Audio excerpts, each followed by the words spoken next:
नमस्कार, मी श्वेता. तुम्ही बघताय न्यूज 18 लोकमत बुलेटिनमध्ये स्वागत. आणि सुरुवातीला एक मोठी बातमी. स्वारगेट बस स्टँड बलात्कार प्रकरणातील आरोपी दत्तात्रय गाडेला स्वारगेट पोलिसांनी गुन्हाड गावातूनच अटक केली. आरोपीचा 2 दिवस सुरू असलेला शोध अखेर संपलाय. 2 दिवस उसामध्ये लपून बसलेला आरोपी जेवायला मिळत नसल्यामुळे आणि पाणी पिण्यासाठी 2 दिवस रात्री त्याच्या नातेवाईकांकडे येऊन गेला आणि पोलिसांनी त्याच मागावर तपास केला. अखेर रात्री 1 वाजता हा आरोपी कॅनॉलमध्ये झोपून असताना शोध घेणाऱ्या पोलिसांना दिसला आणि 2 दिवसांपासून सुरू असलेलं मिशन अखेर यशस्वी झालंय. याचा आढावा घेतलाय आमचे प्रतिनिधी वैभव सोनावणे यांनी.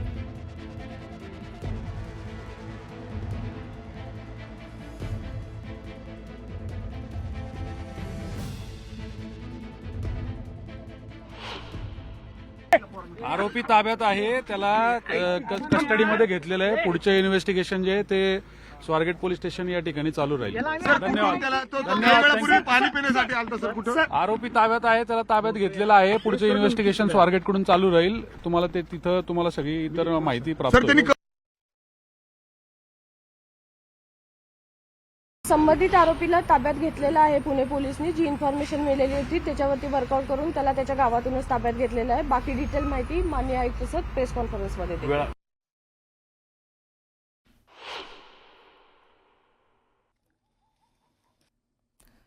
तर ज्या शेतामध्ये हा आरोपी लपलेला होता तिथे काल दिवसभर शोध मोहीम राबवली गेली आणि मध्यरात्रीनंतर सुमारे 1 वाजता या आरोपीला ताब्यात घेण्यात या शोध मोहीम पथकांना यश आलंय.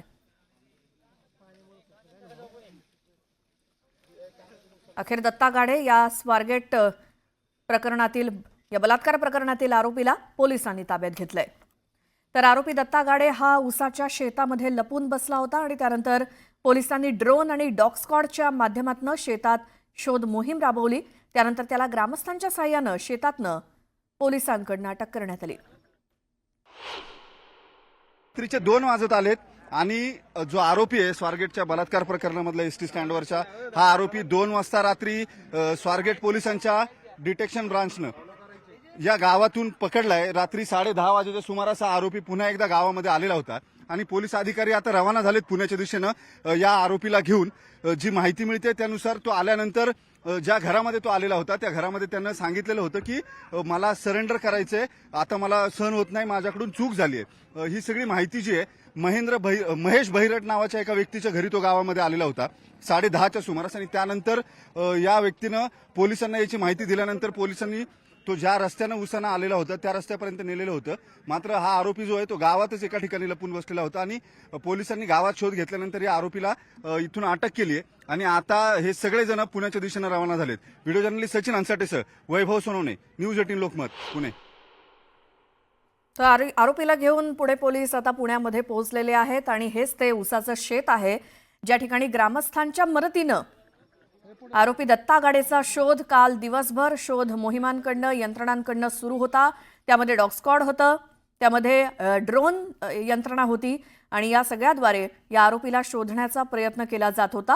आणि दृश्यामध्ये दिसत असलेला हाच तो आरोपी आहे. कॅनॉलच्या बाजूला झोपलेला होता आणि त्याच वेळी पोलिसांनी त्याला अटक केली आणि याच उसामध्ये तो लपलेला असावा असा अंदाज होता काल दिवसभर आणि त्याच दृष्टीनं तपास सुद्धा सुरू होता. अखेर शिरूरच्या याच गुन्हाड गावातनं जे दत्ता गाडेचं गाव आहे त्याच गावामध्ये तो लपून बसलेला होता. जेवणासाठी पाण्यासाठी तो नातेवाईकांकडे जात होता अशी माहिती त्याच्या नातेवाईकांनी आजूबाजूच्या ग्रामस्थांनी सुद्धा दिली आणि त्यांच्या मदतीनं या दत्ता गाडेला अखेर काल रात्री उशिरा अटक करण्यात आली आहे. तर गुन्हाड गावातनं आरोपीला अटक केल्यानंतर त्याला रात्री पुण्यातल्या लष्कर पोलीस स्टेशनला आणण्यात आलंय.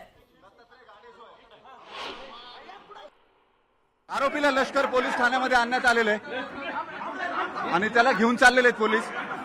आरोपी दत्तात्रय गाडे जो आहे याला पोलिसांनी लष्कर पोलीस ठाण्यामध्ये आणलंय. पुणे पोलिसांनी अटक केलेली होती. गुनोड गावातून त्याला अटक करण्यात आलेली होती पोलिसांकडून आणि पोलिसांचं पथक जे ते त्यांना घेऊन थेट या ठिकाणी आलंय. हे सगळे कर्मचारीच आहेत. हे कर्मचारी त्यांना घेऊन आलेत. डीसीपी स्मार्तना पाटील या सुद्धा पोलीस ठाण्यामध्ये दाखल झाल्यात आणि 2 दिवस जवळपास 50 तासानंतर हा आरोपी जो आहे तो मिळून आलेला होता। मोठी पोलीस फोर्स जी आहे ती बंदोबस्तासाठी इथं तपास जो आहे तो सुरू होता आणि आरोपीला गुनोट गावातून अटक करण्यात आली। शेवटी या सगळ्या प्रकारात गेले 50 तास पोलिसांनी प्रचंड मोठी ताकद लावलेली होती। शेवटी आरोपी जो आहे त्याचा शोध घेण्यासाठी थर्मल ड्रोन्स असतील, स्निफर डॉग्स असतील, या सगळ्यांची मदत घेण्यात आलेली होती। त्यानंतर जवळपास 2 दिवस शोध घेतल्यानंतर हे आरोपी गुनोट गावामध्येच लपून राहिलेला होता।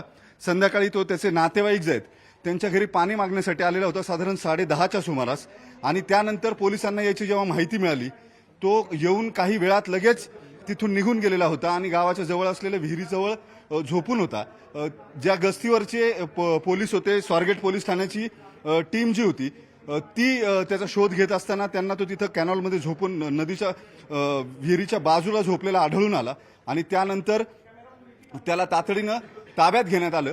तिथं त्याची ओळख पटल्यानंतर स्थानिक ग्रामस्थांकडून काही क्षणांमध्ये स्वारगेटची टीम जी आहे ती त्यांना घेऊन पुण्याच्या दिशेनं रवाना झालेली होती आणि अखेर त्याला पुण्यात आणल्यानंतर आता लष्कर पोलीस ठाण्यामध्ये लॉकअपला ठेवण्यात आलेलं आहे। स्निफर डॉगच्या मदतीनं जो आजूबाजूला ऊसाची शेती जी होती साधारण 2 किलोमीटरपर्यंत ऊसाची शेती जी आहे ती पोलिसांनी धुंडाळून काढली 1 वाजेपर्यंत आणि त्याच दरम्यान साधारण 1:15 वाजेच्या सुमारास हा आरोपी जो आहे तो गावाजवळच्याच विहिरी शेजारी जो कॅनॉल असतो बेबी कॅनॉल त्याच्यामध्ये झोपलेला होता आणि गस्तीवरती असताना या स्वारगेटच्या पोलिसांना तो दिसून आल्यानंतर त्याला तिथून ताब्यात घेण्यात आलं आणि तातडीनं पुण्याला आणण्यात आलंय। व्हिडिओ जर्नलिस्ट सचिन अंचाटेसह वैभव सोनवणे, न्यूज 18 लोकमत, पुणे।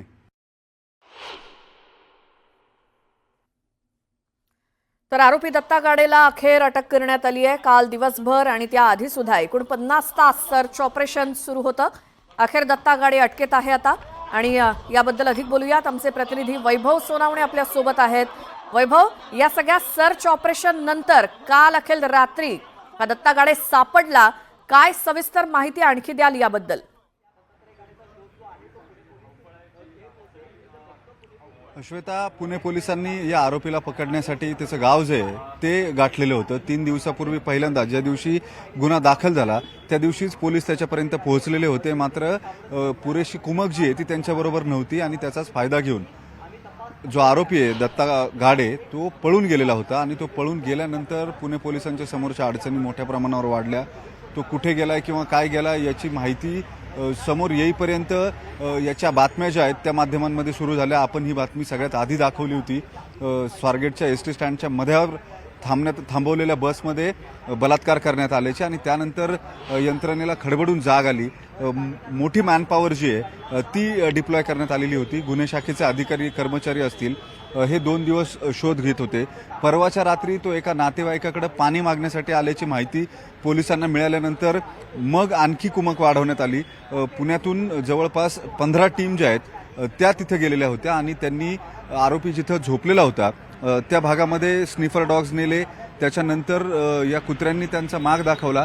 ते कपडे मिळाल्यानंतर तो तिथंच असल्याची खात्री जी आहे पोलिसांना ती पटलेली होती आणि त्याच्यामुळे आज सकाळपासून काल रात्री सुद्धा जी थर्मल ड्रोन्स आहेत जे टेम्परेचर किंवा तापमान सेन्स करतात प्राण्यांच्या शरीरातलं आणि दाट अशा ऊसामध्ये असं कुणी प्राणी लपलेला आहे का किंवा कुणी सजीव आहे का याची पाहणी करण्यासाठी ते ड्रोन्स वापरले जातात, त्याची मदत घेण्यात आलेली होती पोलिसांकडून। त्याबरोबर गस्तीसाठी स्थानिक ग्रामस्थ जे आहेत ते सुद्धा होते आणि पोलीस होते। या सगळ्यांनी काल रात्री शोध घेऊनही, परवाच्या दिवशी रात्री शोध घेऊनही हा आरोपी जो आहे तो मिळून आला नाही। तो आणखी दुसऱ्या ठिकाणी जाऊन लपलेला होता। काल दिवसभर शोध घेण्यात आला। त्यासाठी पुण्याहून पुणे पोलिसांच्या हेडक्वार्टरमधले जे ट्रेनी कॉन्स्टेबल्स आहेत, नवे पोलीस जे आहेत त्यांना तिथे नेण्यात आलेलं होतं। त्यांना ऊसामध्ये शोधाशोध करायला लावण्यात आलेली होती। त्यासोबत ड्रोन्स सुद्धा होते आणि स्निफर डॉग सुद्धा होते। मात्र दिवसभर काही मिळालं नाही, त्याच्यामुळे हा आरोपी खरंच तिथे आहे की तिथून पळून गेला याबाबत शंका निर्माण झालेली होती। मात्र साधारण 10:30 वाजेच्या सुमारास बरोबर पोलिसांकडे माहिती आली, महेश बहिरट नावाच्या एका नातेवाईकाच्या घरी हा आरोपी जो आहे तो पाणी मागण्यासाठी आलेला होता आणि पाणी मागितल्यानंतर तो तिथं म्हटला की माझ्याकडून मोठी चूक झाली आहे, मला सरेंडर करायचं आहे. आणि या सगळ्याचं कारण म्हणजे दिवसभर जो मानसिक दबाव पोलिसांनी तयार केलेला होता. स्पीकरवरती तो ज्या परिसरामध्ये होता त्या परिसरामध्ये लाऊडस्पीकरवरती सातत्यानं घोषणा केली जात होती की आरोपी दत्ता खाडे यानं बाहेर यावं. त्याला पोलिसांनी पूर्ण चारी बाजूंनी घेरलेलं आहे, त्याच्या गावाला घेरलेलं आहे. हे सातत्यानं त्याच्या मनावरती बिंबवल्यामुळं त्याच्यावरती मोठा मानसिक तणाव जो आहे तो निर्माण झालेला होता. आणि अखेर तो पुन्हा 10:30 वाजता बाहेर पडला आणि त्यांनी येऊन भैरट यांच्या घरी ही माहिती तो त्यांच्याशी बोलला, तिथं पाणी पिला. पाण्याची एक बाटली भरून घेऊन तिथून निघाल्यानंतर याची माहिती जशी पोलिसांना मिळाली तशा पोलिसांच्या टीम्स पुन्हा ॲक्टिव्ह झाल्या. पुन्हा स्निफर डॉग घेऊन पोलिसांनी शोध सुरू केला. तो ज्या मार्गाने आलेला होता त्याच मार्गावरती हा डॉग जो आहे तो सातत्यानं घेऊन जायचा आणि मध्ये जिथं पाण्याचा प्रवाह होता एका बेबी कॅनॉलचा चारीचा तिथे हा डॉग अडखळायचा. त्याच्यामुळे पोलिसही काही वेळ चिंतेमध्ये होते. मात्र जिथं गाव आहे या गावाच्या थोडंसं दूर रिकाम्या माळावरती जिथं क्रिकेटचं ग्राउंड आहे असं म्हटलं जातं तिथं एक विहीर आहे आणि या विहिरीच्या बाजूला असलेली जी चारी होती या चारीमध्ये तो झोपून होता, अंधार होता.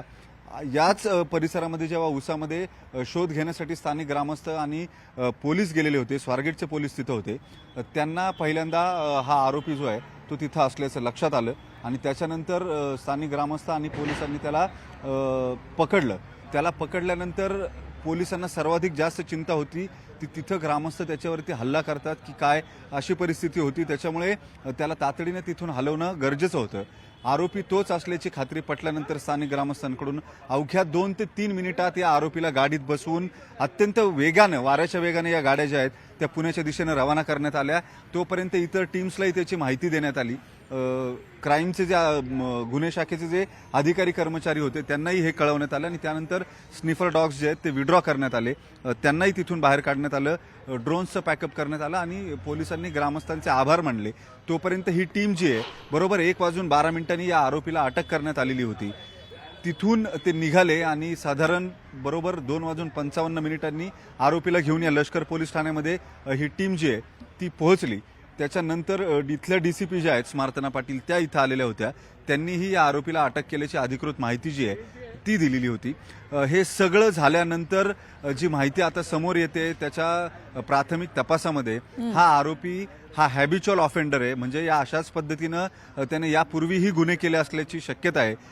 केवळ भीतीपोटी काही महिलांनी तक्रारी केल्या नसाव्यात असं समजून येतं. याचं कारण हा आरोपी फक्त दिवसा गावात राहत असे. रात्रीच्या वेळी तो पीएमपीएमएल बसेसचे पास जे मिळतात 40 रुपयाचा पास काढून पुण्यात कुठेही फिरायची सुविधा जी आहे एका दिवसाच्या पासची या पासचा रोज वापर करून तो शिवाजीनगर एसटी स्टँड असेल, स्वारगेट एसटी स्टँड असेल, शिरूरचं एसटी स्टँड असेल आणि अहिल्यानगरचं एसटी स्टँड असेल इथं वावरत असल्याची माहिती पोलिसांना मिळाली आहे.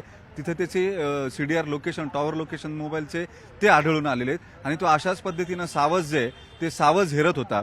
जी माहिती आपल्याला मिळते त्यानुसार काही दिवसांपूर्वी त्यानं अशाच पद्धतीनं स्वारगेट एसटी स्टँडवरती भेटलेल्या एका मुलीला तिला प्रलोभन दिलेलं होतं. ती मुलगी सुद्धा या आरोपीच्या जाळ्यात आलेली होती. मात्र काही कारणास्तव तिचं बोलणं जे आहे ते या आरोपीबरोबर थांबलं आणि सुदैवानं ती वाचली असं म्हणावी लागेल. या केसमध्ये मात्र ही मुलगी जी आहे ती दुर्दैवी होती. ती या आरोपीच्या खोट्या बोलण्याला फसली. ताई म्हणून त्यानं तिच्याशी बोलायला सुरुवात केलेली होती. त्याच्यामुळे काहीसा विश्वास वाटून ती बसकडे त्याच्याबरोबर गेली आणि त्यानंतर तिचा घात झाला. तिच्याबरोबर या आरोपीनं अत्याचार केले. या सगळ्या गोष्टी ज्या आहेत या सगळ्या गोष्टी एकापाठोपाठ एक समोर येत असताना हा आरोपी इतका चाणाक्ष आहे. केवळ 2 दिवस त्याला जेवायला मिळालेलं नाही. पाणी जे ते पिण्यासाठी तो बाहेर येत होता. जेवायला ते त्याला मिळालं नाही. त्याच्यामुळे त्याची तब्येत जी आहे ती काहीशी त्याच्यात ताकद फार उरलेली नव्हती आणि थकलेला तो दिसत होता.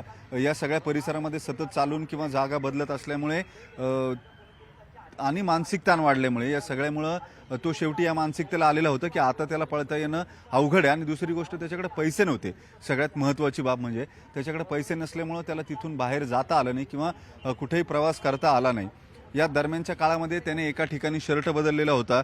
तो शर्टही पोलिसांना मिळाला. ज्याचा वास दिल्यानंतर जे श्वान पथक होतं ते श्वान पथक वेगानं या जागा ज्या आहेत ऊसाची शेतं जी आहेत त्याच्यामध्ये फिरून त्याच्या जागा ज्या आहेत येण्या जाण्याच्या त्या दाखवत होतं. त्याच्यामुळे पोलिसांना संध्याकाळपर्यंत ही खात्री पटलेली होती, म्हणजे आज रात्रीपर्यंत, की आरोपी असेल तर तो इथंच असेल, याच परिसरामध्ये असेल. त्यामुळे शोध जो आहे तो जोरात सुरू केलेला होता. प्रचंड ताकद पोलिसांनी लावलेली होती आणि अखेर काल रात्री त्यांना यश आलं. या सगळ्या प्रकाराचं पुणे पोलिसांवरती आरोपीला पकडण्याचा मोठा दबाव जो आहे तो निर्माण झालेला होता. याचं कारण सातत्यानं आंदोलनं वाढत होती, सरकारवर टीका वाढत होती, दबाव वाढत होता सगळीकडूनच या आरोपीला पकडण्यासाठी. आणि अखेर स्थानिक ग्रामस्थांच्या मदतीनं या आरोपीला पकडण्यात आले. काही ग्रामस्थांनी दावा केलाय की आम्हीच या आरोपीला पकडलंय, मात्र त्याच्यामध्ये किती तथ्य आहे असा प्रश्न आहे. याचं कारण जितक्या कमी वेळामध्ये हे स्वारगेट पोलीस जे आहेत ते आरोपीला घेऊन निघाले ते पाहता इतर कुणी एखाद दोन व्यक्ती वगळता बाकी कुणाला या संदर्भातली फार माहिती होती असं दिसत नाही. साधारण 10 मिनिटांनंतर, 5 ते 10 मिनिटांनंतर आरोपीला घेऊन हे पथक निघाल्याचं इतर पोलिसांना आणि ग्रामस्थांना सुद्धा समजलेलं होतं. त्यामुळे हा आरोपी आता पकडल्यानं या गुन्ह्याची नेमकी उकल होईल. त्याची वैद्यकीय चाचणी जी आहे ती पोलिसांनी आता रात्रीच करून घेतली आहे. 3 वाजता त्याला आणल्यानंतर काही वेळात कागदपत्र जी आहेत ती तयार करण्यात आली आणि त्याला तातडीनं ससून रुग्णालयामध्ये नेऊन त्याची वैद्यकीय चाचणी सुद्धा करण्यात आलेली आहे. कदाचित 11 वाजेपर्यंत त्याला कोर्टामध्ये हजर केलं जाईल. याचं सगळ्यात महत्त्वाचं कारण म्हणजे या आरोपीच्या विरोधात जो प्रचंड राग आहे त्या रागामुळे त्याच्यावरती हल्ला होण्याची सुद्धा शक्यता आहे. त्यामुळे या सगळ्या गोष्टींची काळजी घेऊन पोलीस अत्यंत गुप्तता पाळत पुढची कारवाई करतायत. बिलकुल वैभव, या सगळ्या माहितीसाठी धन्यवाद. कालपासनं गेल्या 50 दिवसापासनं जे काही सर्च ऑपरेशन सुरू आहेत ते आत्तापर्यंतची सगळी सविस्तर माहिती आपल्याला आमचे प्रतिनिधी वैभव यांनी दिली आहे. वैभव, धन्यवाद.